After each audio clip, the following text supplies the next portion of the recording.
Alright, y'all, so far what it's looking like, I'm about to go do a lot of miles. I mean, for some of y'all it might not be a lot of miles, but I'm pretty much in like Jersey, Philly area, and I'm going to be traveling to a couple hours into Delaware. And then the next day, after I come back, I'm going to be traveling another couple hours in Brooklyn. So it's going to be 2 car shows, but I definitely want to make sure before I hit the road for like long trips, I want to make sure I do at least like some routine maintenance, like a oil change. I didn't record that. Why? You know how to do oil change. I do prefer a Wix filter, but and I change my oil, I want to say, quite often. But today, what we're about to do is we're about to change the brakes, and other than the brakes is the spindles themselves. This thing definitely has some rust on it. It's got some miles on it. It's got some years on it. Knock the rust off, try to preserve it, hit it with some rust encapsulator, and also replace the dust shield, because the dust shield, as you're about to see shortly on this one, is pretty much non-existent, and you'll see what I mean by non-existent. So I'm about to get the wheel off, clean it up a bit, and get to work.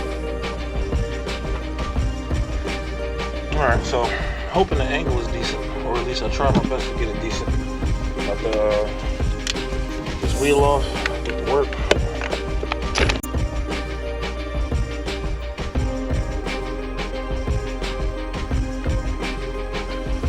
Alright, so as far as these the stuff behind here goes, I wish there was brake pads or a better protector against freaking what's this called, brake dust.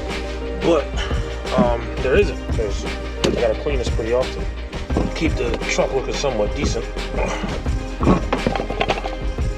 And voila. There actually is a decent amount of pad left. I wasn't sure how much would be left, but I guess when you know, change the rotors, because these was changed this year, hubs and everything, like I said, that was all done this year.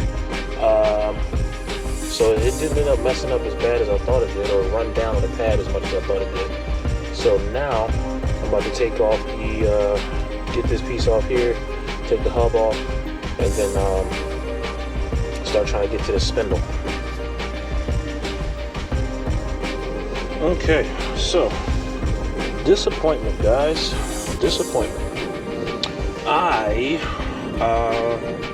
Package got delivered, I want to say maybe like, I don't know, 2 hours ago. So it came on time, mapped out how I thought it was. Knew something had to go wrong. That is my luck. So let's show you what's on the menu.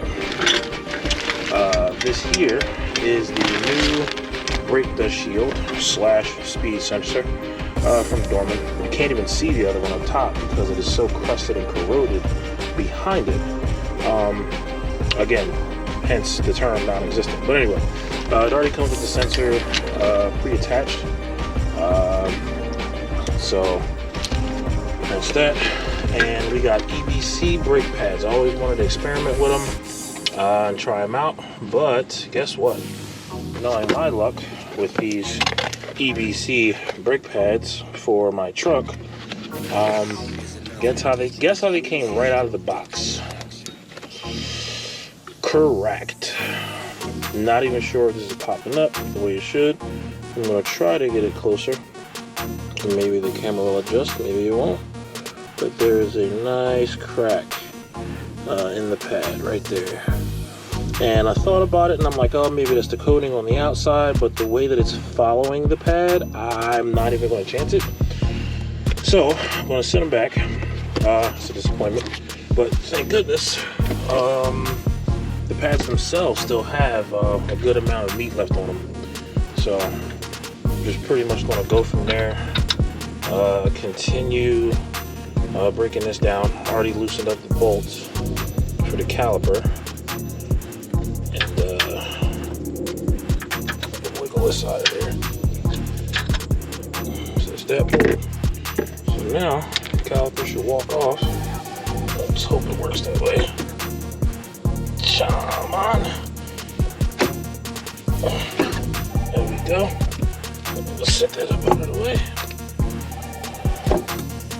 And now that that's up out of the way, I'm gonna get this thing off.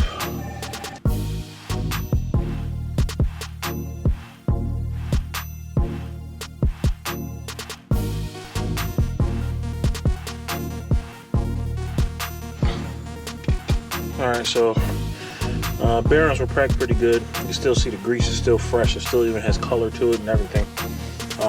Even though it's been on there for like months. So now I'm gonna have to re-tighten it to what I think is okay. Get the bearings out of here, and then so get the bearings out of here. Take off the hub, and something tells me that once I get back here and really get a good look at this, once I really get a good look at this, these bolts that are holding on this brake shield, if it looks remotely close to what I'm looking at right now, it's probably going to be way more trouble than it's possibly worth. But who knows? Maybe I'll get lucky.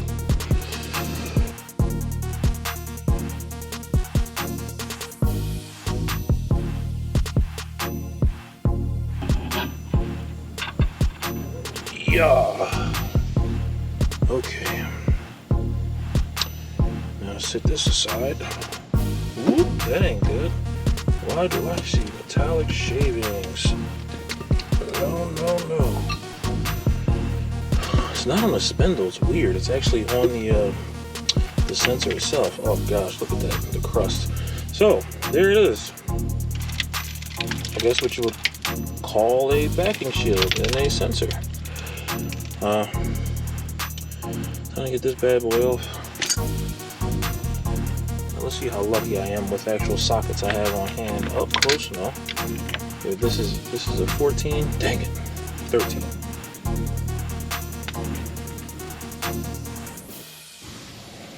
All right, let's see how hard of a time these give me. That looks like it might even be rounded off a bit. No bueno, obviously.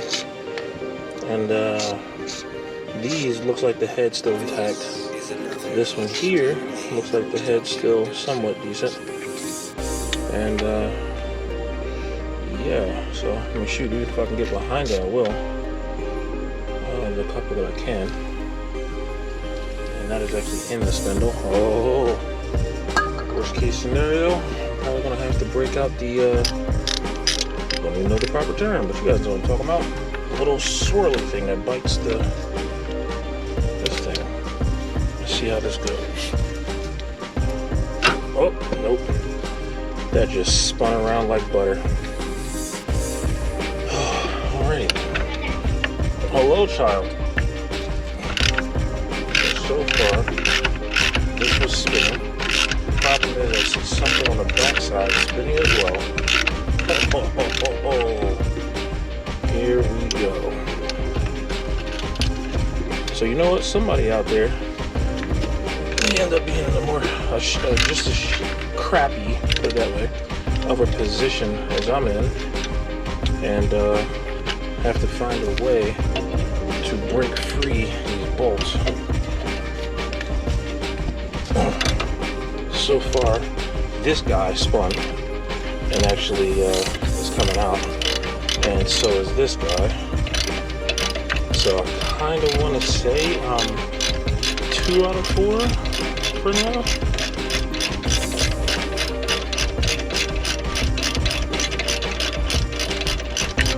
Okay, so this guy's out. Reusable. Thank goodness. This one's about to be out.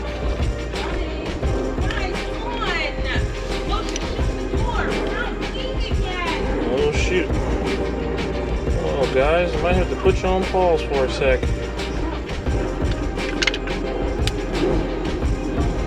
Maybe not. This guy. Oh, okay. Alright. Yeah.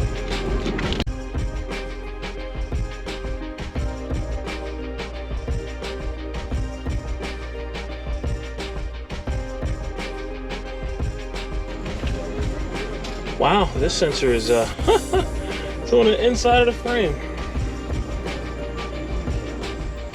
Okay, so what I just went through, this is the spindle itself. I'm gonna take a picture of it because honestly I'm trying to see if there's anything different between this and the factory one.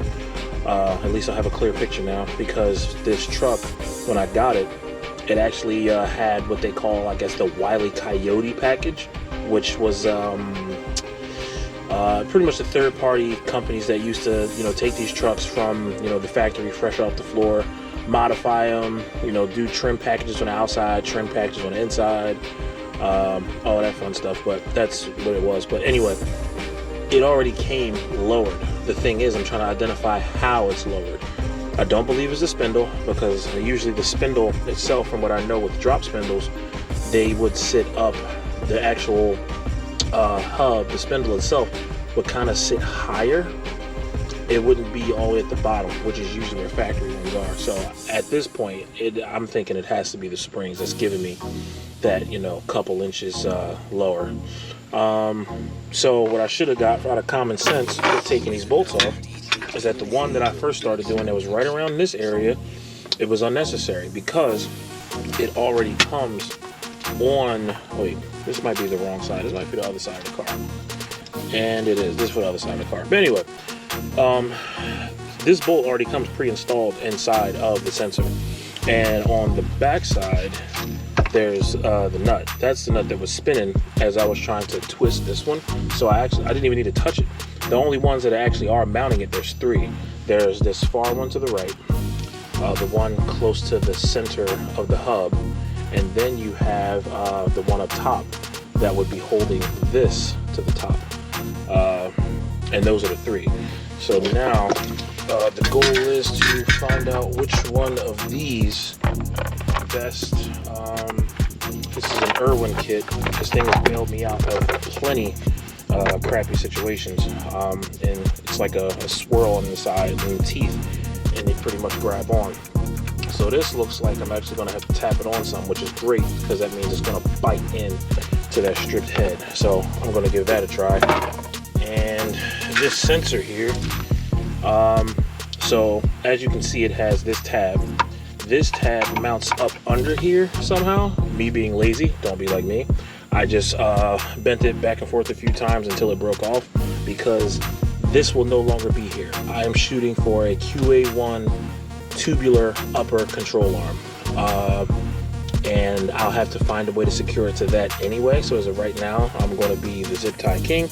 Again, do not do what I do. Also, on the other end, there is another point up top where this would be at, which is pretty much right next to the bolt that holds the shock.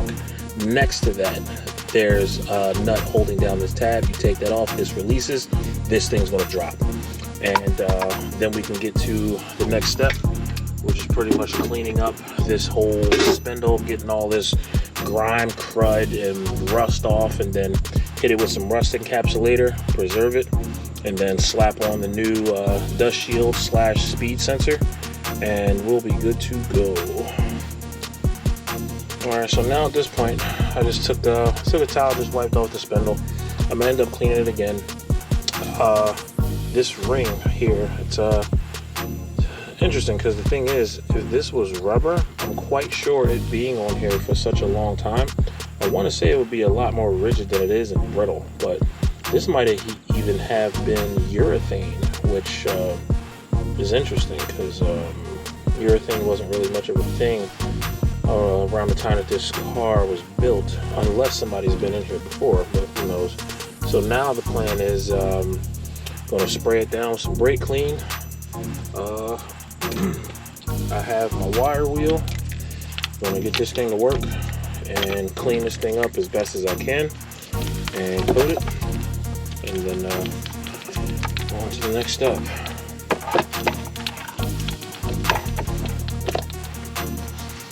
Okay, this is going to be, you know what, I probably should tape this off.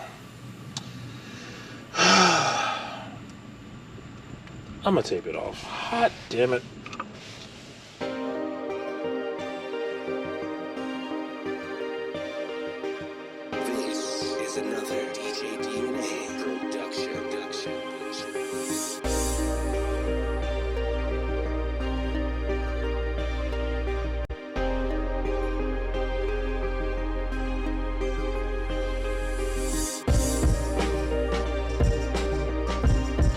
Where's it at? It sucks because, I mean, you're pretty much just staring at a blank can, but this is the, what are those people? What's the name of that company? Oh my gosh. Eastwood. This is Eastwood's Rust Encapsulator Plus. They have Rust Encapsulator, they have Rust Encapsulator Plus, and then they have another grade above that. I use the Plus. Plus has worked great for me. I actually have used it on my other truck that eventually you'll see. But for now, I'm just going to crack this open. And I've had this for a while. As long as you keep the seal on it, it stays for a pretty long time. And you can use some of it and then come back. I don't even know how long to say, but I mean, this thing's been open for 4 months, something around there, possibly longer. And it's still good. Now I had one go on me, but I don't know if that's because I had it for like a year or because if I didn't seal it properly. But this is still good to go.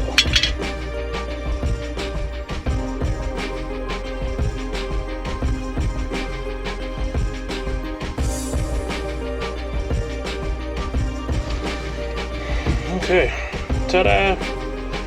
Movie magic. The angle probably sucks. You probably can't really see what's going on here. I kind of would like to have it here.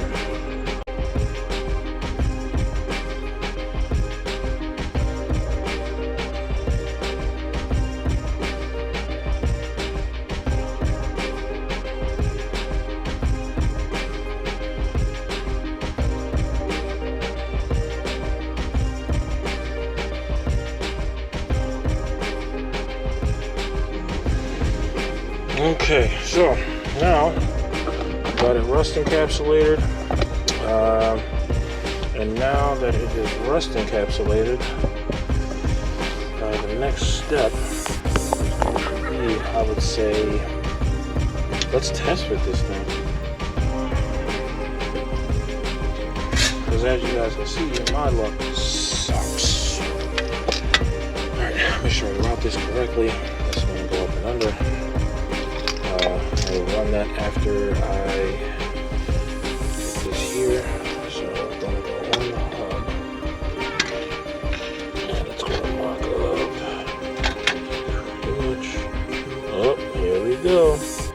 Here's the BS already. Oh, nope, I lied.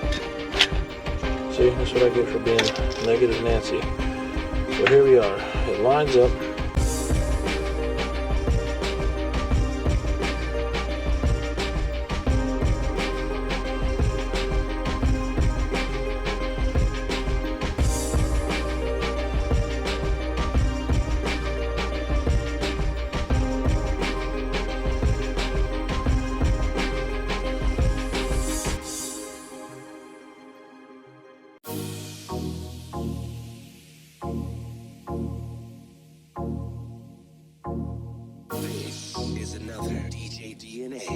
Production. I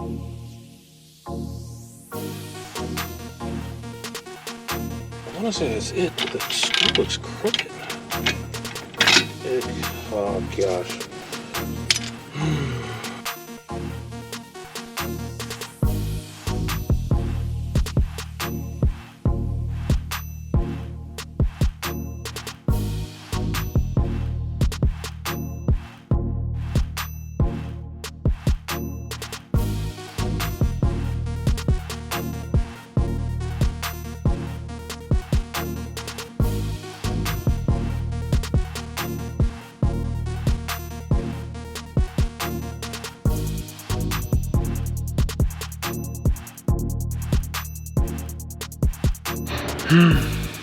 Well, that did not go as planned at all. Kind of want to say, for the most part, to try to sum it up. So what did happen was the bolt that I put into the spindle, I stripped the threads. in one of them, the one that's located in the middle. The other two are fine. Long story short, I ended up trying to, I had to get it to a point where I made sure I tightened it down where it wasn't rubbing up against the rotor as it spun. But other than that hiccup, it came out pretty good. It took forever, because as you can tell, I didn't even get a chance to even get the video of the reassembly. But of course, reassembly is the same as just all of the steps that I did to take it apart. Now, other than that, as you can see in the pictures, it got dark. That goes to show how long I was out there messing with that thing. One word of advice that I would say when it comes to the Dorman part number for these speed sensors, the dust shields, the most common thing is the 3 holes that line up. They're really close. They're close. They'll definitely put you in the ballpark. The issue is that once you line up one hole with, once you line up one hole and get a bolt started, the next hole, top hole, it'll definitely be covering like half the hole. So I would say beforehand, definitely ream out at least, I'd say do both of them to be on the safe side. Ream out the top and the bottom. Once you ream that out, that'll give you the wiggle room you need to get it on, bolt it on, and actually go smooth without stripping any threads. But I mean, other than that, it came out good. I'm quite sure that these shields are probably going to outlast me, because I definitely don't plan on getting rid of the truck stand. And it came out well. So other than that, that's it. I'll see y'all the next go around and try to get something up so y'all know what mods is coming after this, because I got so much content I don't even know where to start. So all right, man.